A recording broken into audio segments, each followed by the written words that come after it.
Então, galera, novamente estamos aqui no terceiro encontro de Direito Administrativo, né? Nós vamos dar continuidade falando sobre os princípios expressos na Constituição Federal, os princípios que regem todo o direito administrativo, né? E na última aula nós falamos sobre o princípio da legalidade e o princípio da impessoalidade. Agora nós trataremos dos últimos três princípios expressos, né? Da famosa palavrinha LIMP. Falaremos agora sobre o princípio da moralidade, posteriormente o princípio da publicidade e vamos finalizar com o último princípio que entrou somente quando estabeleceu-se em junho a Constituição de 88, entrou-se o princípio da eficiência, certo? O que é o princípio da moralidade? O princípio da moralidade ele está expresso no artigo 37 da Constituição Federal e ele determina que os atos e as atividades da administração devem obedecer não só à lei, mas também à própria moral. Porque nem tudo que é legal é honesto, né? Como consequência, a gente tem o princípio da moralidade. Os agentes públicos, né, devem agir o quê? Com honestidade, com boa-fé, com lealdade, respeitando a isonomia e demais preceitos éticos. A gente não pode confundir a moralidade com a impessoalidade. Porque a impessoalidade, gente, está ligado, né, também à questão de isonomia. Mas o princípio da moralidade, ele está basicamente ligado também à questão do agente agir com honestidade, boa-fé, lealdade, respeitando a isonomia, né? A impessoalidade não é. A impessoalidade é o ato, ele não é uma das questões do princípio da impessoalidade é tratar com isonomia todos os agentes, né? Não favorecendo ninguém. Então vamos agora recomeçar. É válido destacar, gente, que a moral administrativa ela é diferente da moral comum. Primeiro, qual que é isso? Moral administrativa diferente de moral comum. Porque tem uma pessoa chamada Oriot, né? Aqui ele diz que a moral comum é imposta ao homem para a sua conduta externa, enquanto a moral administrativa é imposta ao agente público para a sua conduta interna, segundo que as exigências da instituição, né, a que serve a finalidade de sua ação, né?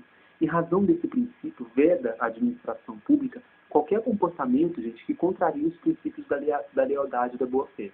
Além disso, observe-se aí também que o princípio ele deve ser respeitado não apenas pelos agentes públicos, mas, é claro, também pelos particulares, né, que se relacionam com a administração pública. Vamos imaginar um processo licitatório. Por exemplo, né, é muito comum o conluio, né, entre licitantes com o objetivo de violar o referido princípio. Conforme informa, né, a gente tem a professora de Pietro que sempre fala isso. A professora diz ainda que em matéria administrativa, sempre que se verificar que o comportamento da administração ou do administrado, né, com que ela se relaciona juridicamente, embora em consonância com a lei, ofende a moral, ofende os bons costumes, as regras de boa administração, os princípios da justiça, da equidade, da honestidade, haverá aí a ofensa ao princípio da moralidade administrativa, né? E em virtude desse conceito de moral administrativa ser um pouco vago, né, impreciso, cuidou-se o legislador de criar o quê? Uma lei, a Lei 8.429 de 1992, né, estabelecendo hipóteses em que se caracterizam improbidades administrativas, bem como estabelecendo sanções aplicáveis a agentes públicos, a terceiros, quando responsáveis pela prática de atos coibidos pelo texto normativo, né? A doutrina majoritária entende que probidade administrativa seria uma espécie da moralidade, do gênero moralidade administrativa, já que estaria aí relacionada mais propriamente com a má qualidade de uma administração, né? Não se referindo necessariamente à ausência de boa-fé, da lealdade e de justeza do administrador público. O que é importante vocês ficarem muito atentos nas questões de concurso é que a qualquer momento você pode se deparar com o quê? Com uma questão de prova que afirma que probidade e moralidade são expressões idênticas. Gente, que palhaçada é essa? Não são idênticas, né? Informação que, segundo a doutrina majoritária, não procede, né?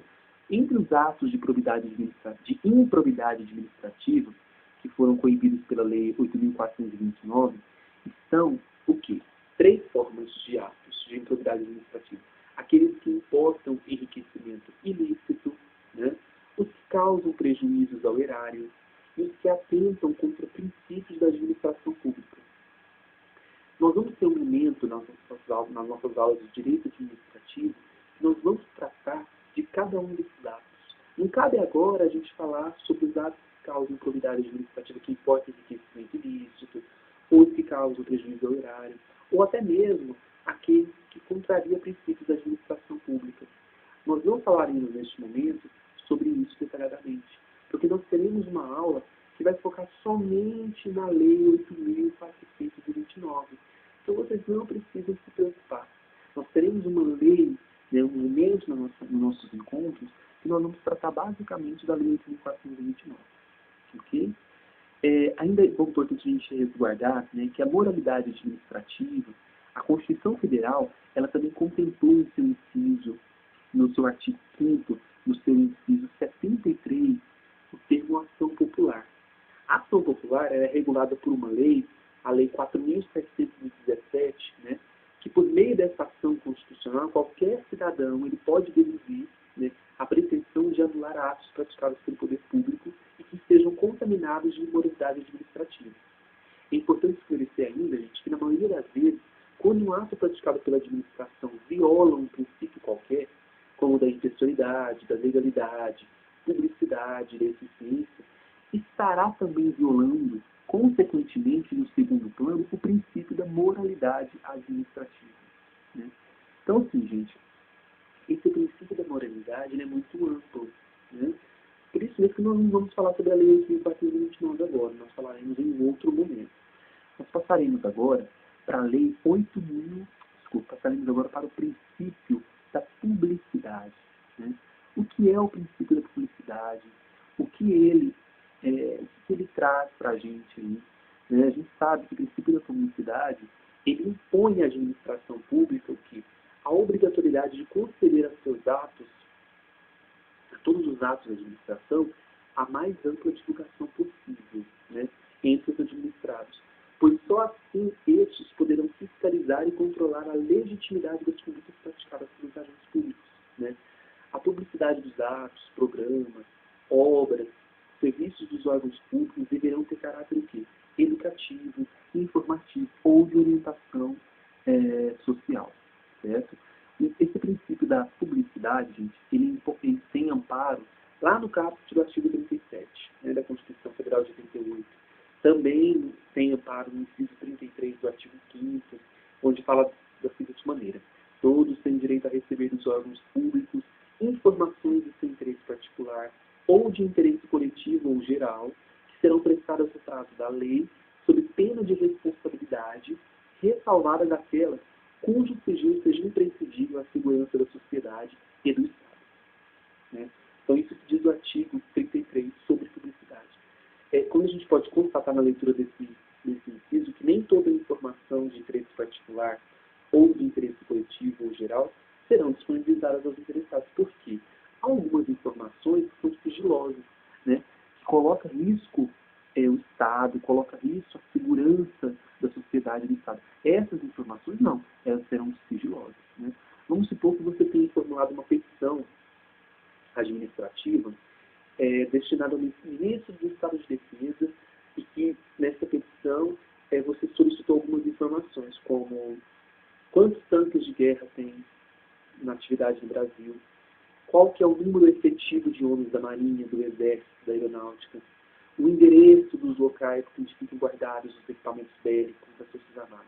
Você acha, meu caro cidadão, que o ministro de Estado de Defesa, renomado estudioso, ele vai passar essas informações para vocês?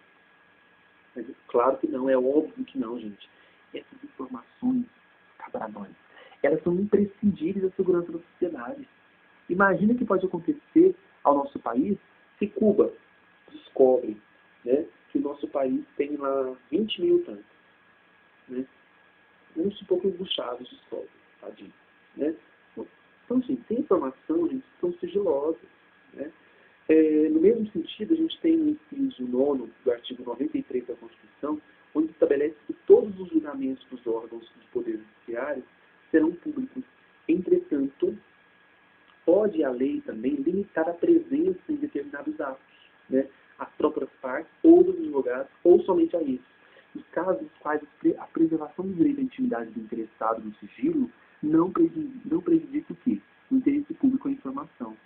Em decorrência do inciso 9 desse artigo 93, as ações que falem sobre o direito da família, elas tramitarão no Poder Judiciário protegidas pelo sigilo. Ou seja, as informações somente serão restritas às partes. Né?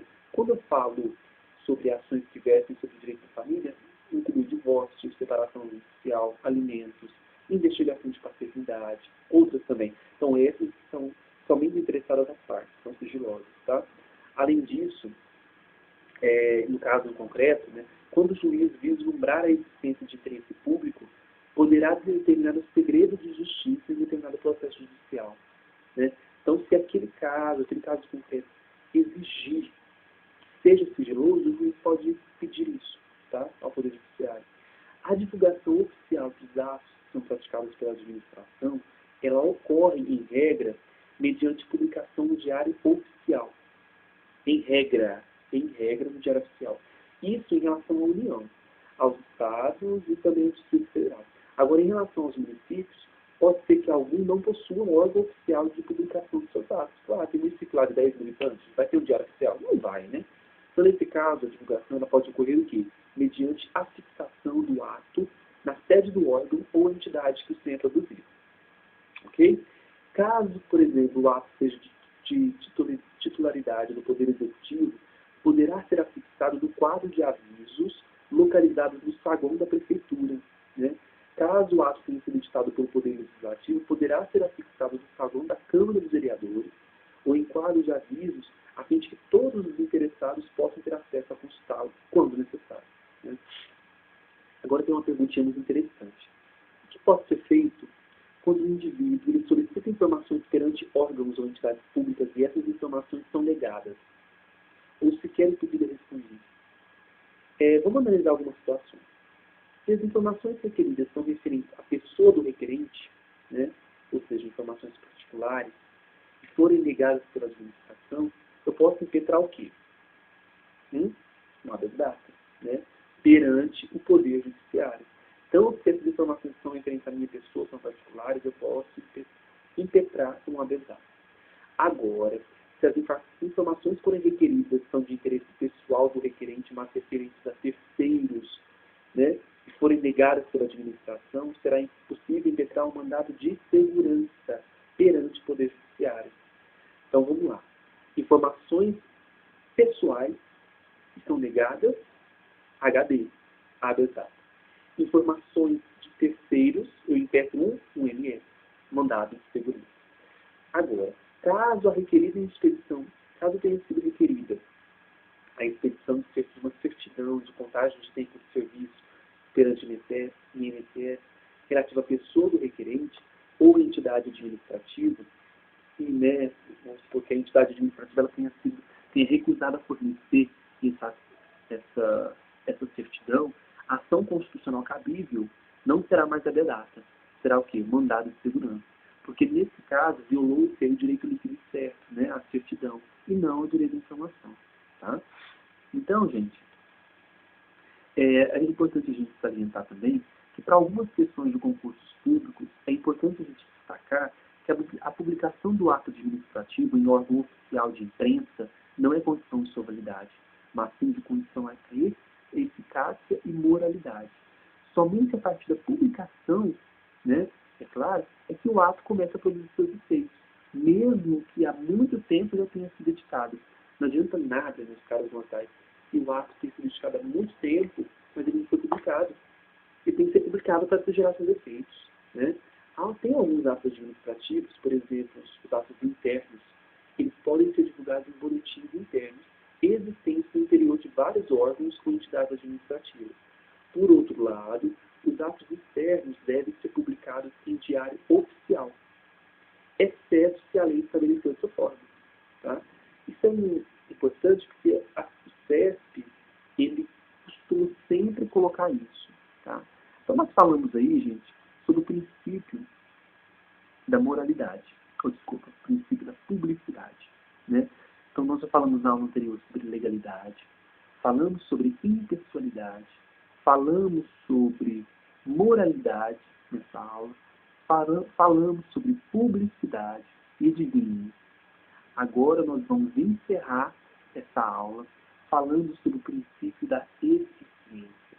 Esse danadinho, gente, só foi entrar na Constituição Federal, só foi entrar na nossa Carta em 1998. Né? Porque até então, esse princípio não existia. Né? Ele, na verdade, ele estava presente, mas não expressamente. Né? Somente em 98, com a emenda constitucional número 19, né, ele ficou expresso. Antes, ele era implícito. Agora, ele é expresso. Antes de 98, implícito. E agora, expresso. Né? O professor Diógenes Gasparini, ele informa que esse princípio é conhecido entre os italianos como o dever de boa administração. E impõe à administração pública direta e indireta a obrigação de realizar suas atribuições com quê? Com rapidez, com perfeição, com rendimento. Ele informa ainda que o professor, esses professores informam que a relação custo-benefício, né, que deve presidir todas as ações públicas. Por exemplo, não deve se estender rede de energia elétrica ou de esgoto por sua rua onde não haja edificações ocupadas, nem implantar redes de iluminação pública em ruas não utilizadas. Por esses casos, o que está acontecendo aí? Toda a comunidade arcaria com seus custos, sem qualquer benefício, não tem necessidade. Né? Então, por isso a questão do custo-benefício. Rege-se também aí a questão do princípio da economicidade, né? Que impõe à administração pública a obrigatoriedade de praticar as atividades administrativas com observância da relação custo-benefício, de modo que os recursos públicos eles sejam utilizados de forma mais vantajosa e eficiente para o poder público. Esse princípio ele traduz-se no compromisso econômico com o cumprimento de metas governamentais. Qual que é o objetivo aí? Sempre atingir a melhor qualidade possível, né? Atrelada ao menor custo. Por isso que nós falamos aí sobre o princípio da economicidade. Né? Então, assim, quando a gente fala em economicidade, seria um gênero. Qual seriam as espécies? Né? Eficiência, eficácia e efetividade. A gente tem que ficar muito atento também às dicas. Às vezes a banca examinadora ela coloca algumas dicas nos concursos. Né? Quando tiver na questão referindo-se à relação de custo-benefício, resultado-qualidade, com menor investimento, primeiro você tenta encontrar alternativas que falem sobre o princípio da economicidade. Caso você não encontre, busque então o princípio da eficiência como resposta. Okay? A professora Maria Silva Zanella de Pietro, ela diz o quê? Que o princípio da eficiência ele pode ser resultado sobre dois aspectos, né? Em relação ao modo de atuação do agente público e em relação ao modo de organizar, de estruturar e disciplinar a administração pública. Em relação ao modo de atuação do agente público, né, é importante que você entenda que a introdução do princípio da eficiência no texto constitucional repercutiu diretamente nas relações entre os servidores da administração pública. Antes da promulgação da emenda 19 de 98, né, constava no artigo 41 da Constituição que os servidores públicos estáveis somente perderiam o cargo em virtude de sentença judicial transitada em julgada ou mediante processo administrativo. Porém, né, após a promulgação do artigo 19 de 98, introduziu-se nesse artigo 41 mais uma hipótese. Qual a hipótese que ele pode perder o cargo do servidor? Quando ele é submetido ao procedimento de avaliação periódica de desempenho, na forma de LC, de lei complementar, desde que é assegurada a ampla defesa. Então, inseriu-se aí, junto com o princípio da eficiência, você passa por uma avaliação periódica de desempenho, se você não é aprovado, você perde o cargo. Né? Além disso, gente, o mesmo artigo 41 da Constituição de 38 passou a prever também a obrigatoriedade do servidor submeter-se a uma avaliação especial, né, de desempenho, onde é realizada por comissão, instituída para essa finalidade. Certo? Agora, em relação ao modo de organizar, de estruturar, disciplinar a administração pública, o princípio da eficiência consolidou o fim da administração burocrática. Né? Então, gente, isso é muito importante. Cai muito em prova. Né? O princípio da eficiência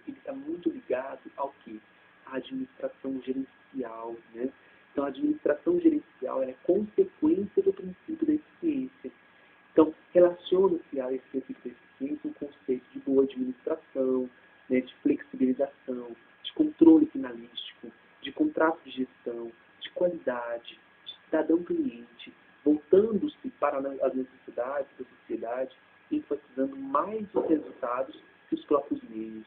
Então, o princípio da eficiência está integralmente ligado à qualidade, ao resultado. Porque é o resultado que é o foco da administração pública. Isso é que é uma administração gerencial, que está ligado ao princípio da eficiência. Certo? Ufa! Encerramos o LIMP, encerramos todos os princípios expressos da Constituição Federal. Espero que vocês tenham entendido, seja mais claro. Né? Princípio é algo que você tem que estar lendo, fazendo questões. Teremos uma oportunidade de essas aulas sobre só questões sobre princípios, certo? E eu espero que nos encontremos no próximo encontro, onde nós vamos falar sobre os princípios implícitos, ok? Então, encontro vocês na próxima aula, falaremos sobre os princípios implícitos e depois nós já vamos começar a fazer exercícios sobre princípios, para a gente gravar mais ainda isso para a nossa prova do Senado em março, estaremos lá. Eu farei em BH, e você? Até mais!